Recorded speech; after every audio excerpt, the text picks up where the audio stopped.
Hi team, good evening.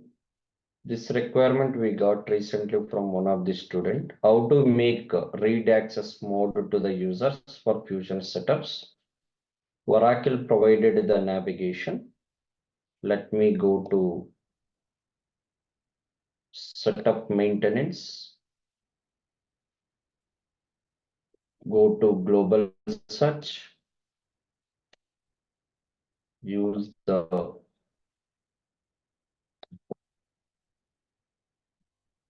manage profile values. Search the exact one.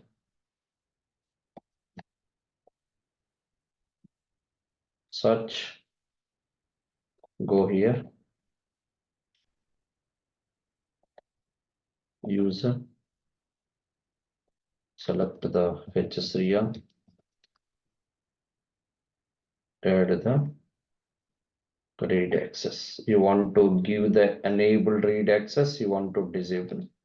Enable, it will allow to, okay, use the read access. Thank you.